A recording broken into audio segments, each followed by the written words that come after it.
right, let's take a look at how to prepare an image for printing, and then in the next lesson, we'll look at how to prepare an image for the internet. But for now, let's take a look at this image of Courtney, and we're going to print this as an 8 by 10, and we're going to send it to a mass market lab.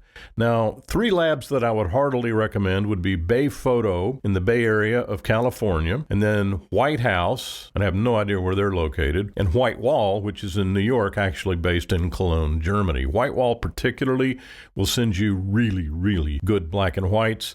Bay Photo is an excellent, excellent mass market print lab, and I can't recommend them enough because they do feature my favorite paper of all time, and we'll get to that when we look at how to send an image to Bay Photo. But for now, let's look at how we want to situate this image. Now, we could simply crop the image the way it looks at 8 by 10, and there's nothing wrong with that. But let's look at a couple of considerations when we make that decision.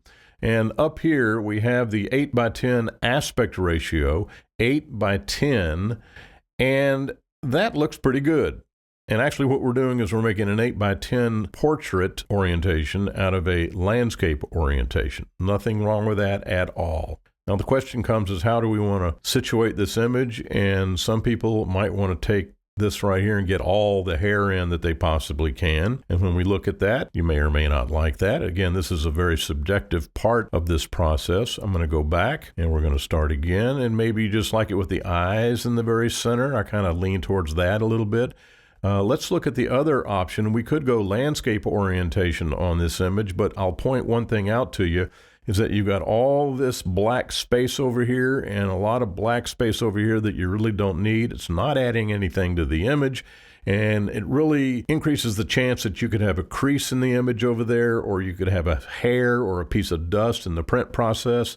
And then when you get it, you go, what is that? So don't invite problems where problems don't exist.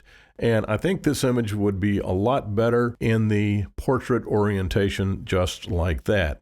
And I would recommend maybe taking the eyes over to there, maybe about as far as I would go on it. But now the head is centered in the image. We have good cropping and maybe just a tiny, tiny little bit down to bring off some of the dead space above her head right there. And I think this one is ready to go.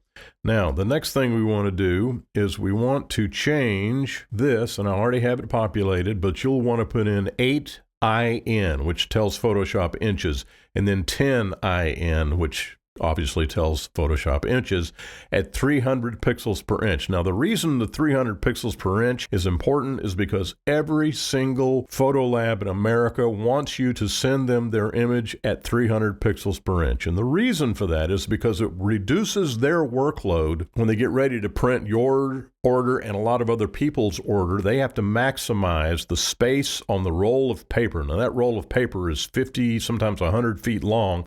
But throughout their workday, they print all kinds of different orders, and they want to take those orders and arrange them on that roll of paper in the most efficient way possible. And if they have to constantly change resolution, which could impact the quality of the image, it really log jams their workflow, and you don't want to do that. So always send at least to the best of your ability. You're not always going to succeed, but to the best of your ability, whenever you send an image to a photo lab, make sure it's 300 pixels per inch resolution, okay? So now we have 8 by 10 by 300. We're going to hit return, and that's our final image. Let's take a look at 100%, and we do not want to sharpen this image. Let me repeat myself. We do not want to sharpen this image. It's perfect the way it is. You sharpen this, and you're going to ruin it. So let's go back to full view. Now the next thing you want to do is another very important part. We're going to edit, convert to profile. Now as you look at this image, you'll notice that we processed it in the ProPhoto RGB color space, and that's what you always want to do. That allows you to have all of the digital information that your camera was capable of capturing in the image when you put it into the workspace and you do your changes on the image. It will always result better if you do that. Then, when you get ready to output it, you want to change it to the sRGB color space. Now, every printer on planet Earth prints in sRGB. So once again, you're going to reduce the workload that the lab has to do on your image, and they will thank you silently for that. So you're going to go ahead and hit OK. Now, you saw what happened to the image. You had a slight change there. It actually did not change the image at all. Let's go before and after, and it looks exactly the same, and that's a good thing, okay, because Photoshop was able to do the conversion between the ProPhoto color space and the sRGB color space and translate all those numbers in a way that the lab can use it. Now, color spaces is a subject that's really outside the purview of this course. Just trust me, accept that you need to change the image into the sRGB color space. The next thing you're going to do is come up to File, Save As. Don't do Export. Do not do Export. Save As. This gives you more control over the results. Now, I'm going to tell you one thing that you should do here, and this is the voice of experience speaking. They lost my image and I had to resend it. So what you want to do is you want to put some terminology in the title of the file that you send them that might allow them to identify it when they or if they have to sometime look for it.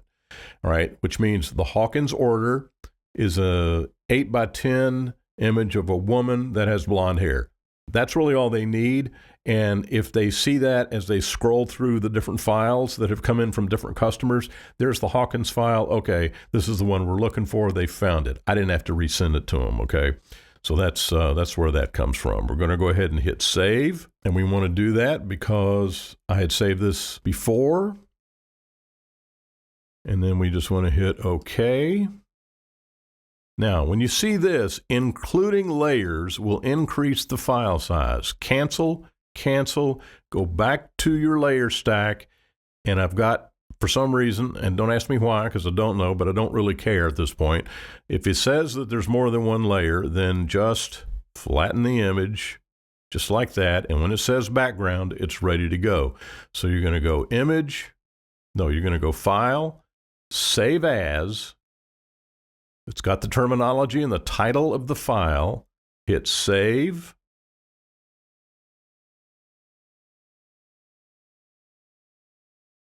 Hit OK. And now you're ready to upload the image to the print lab. Now you'll notice that in this entire process, I never mentioned what format you should save your image in before you send it up to the photo lab. Most photo labs will tell you they want you to send them a JPEG, and this is where I differ with their requirements. Because once they get it, you'll remember that I told you that once they get it, they will do their own changes on the image. They'll either brighten it or darken it or adjust the color or what have you. And when they do that, they have to save the image. Anytime you save a JPEG, you reduce the quality of the image because you're compressing a compressed image and further compressing a compressed image. If they have to do 2 or 3 things to the image, they've had to save that image 3 or 4 times. And I don't want that to happen. My print's going to look awful by the time I get it back. But now if you send them a TIFF, doing those multiple saves won't degrade the image. You can save a TIFF 100 times and it won't degrade, because all the digital information is there and it's not compressed. So send a TIFF, and you might call them and say, I'm going to send you a TIFF. Bayphoto especially, no problem, send them a TIFF. Now, once they get it all adjusted, they will convert it into a JPEG. But don't you send them a JPEG. Send them a TIFF. It'll be in sRGB color space, which is okay, but it will also be in 16-bit, hopefully, if that's how you processed the image. So it will come to them in 16-bit. They can do their corrections, and then when they convert it to a JPEG, you've got all that image quality built into the conversion from a TIFF to a JPEG. This might be slightly confusing to you. There's times in this tutorial that you're just going to have to trust me. Send them a TIFF. It'll take forever to upload, and you might get a mistake. You might get an error message from the upload process. Call the company, call Bayphoto, call Whitewall, call White House Custom Color, and tell them what you're trying to do, and they'll fix it. They'll arrange it. Don't let them say, send us a JPEG. If they insist, if they refuse to accept your order, unless you send them a JPEG, don't use that lab. And that's one reason I like Bayphoto, is because they'll take the TIFF, and that's what you want. And further, I own my own high-quality 24-inch large format 12-ink top-of-the-line Canon printer.